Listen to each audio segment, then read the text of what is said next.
Norman McKay now envisions 7 angels shrouded in flames reminiscent of the Statue of Liberty's torch. He and the Spectre are led to the Statue of Liberty. Here they encounter the Americommando, a militant zealot, firing at immigrants near Ellis Island with his Minutemen, threatening them to leave America. Amidst this chaos, a trio of robots named Red, White, and Blue engage Americommando in a fierce battle, indifferent to the safety of bystanders. This confrontation is abruptly halted by the arrival of Superman, who is not alone but accompanied by 7 Justice League members. They're returning to active duty to address not only this crisis, but also to confront 2 psionics, the Brain Trust, exploiting the conflict for their own purposes. Red Robin, a former ally of Batman, joins Superman's team, incapacitating the psionics. Following the clash, Superman and the Justice League address a press conference at the United Nations, vowing to contain the rogue superhumans. However, skepticism arises from the UN Secretary General, notes Spectre. Superman visits Batman in Bruce's battered manor. Bruce says it got destroyed shortly after his identity was exposed. Bane and Two-Face had something to do with it. Bruce remains reluctant to rejoin Superman's reformed Justice League.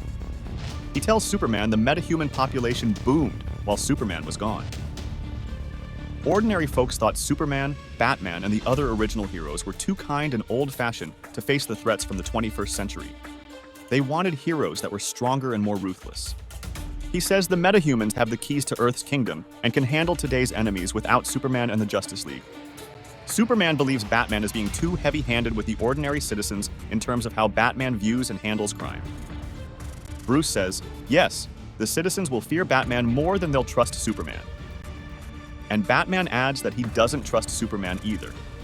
Bruce expresses his concern over what he perceives as a totalitarian approach to addressing crime by Superman and the Justice League, and he wants no part of it.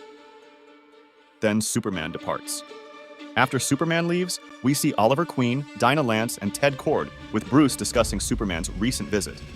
Bruce tells them the Justice League will do serious damage if they're allowed into their arena, as Superman has no idea what he's really up against. He then reveals faces of more members of his team. Norman asks the Spectre if Batman, Superman, and Wonder Woman were really ever friends. Spectre explains they're a paradox, but it's Wonder Woman they have to watch more closely. Despite Bruce's doubts, Superman and his team remain determined, negotiating with cooperative superhumans and confronting those who resist. In the meantime, Lex Luthor unites a group of former villains under the name Mankind Liberation Front. He plans to exploit the turmoil between Superman's Justice League and the unruly superhumans for their gain. Within this group, Norman McKay and the Spectre observe an adult Billy Batson serving Lex Luthor. At a nightclub frequented by various superhumans, Superman makes a stern proposition: join the League or face consequences.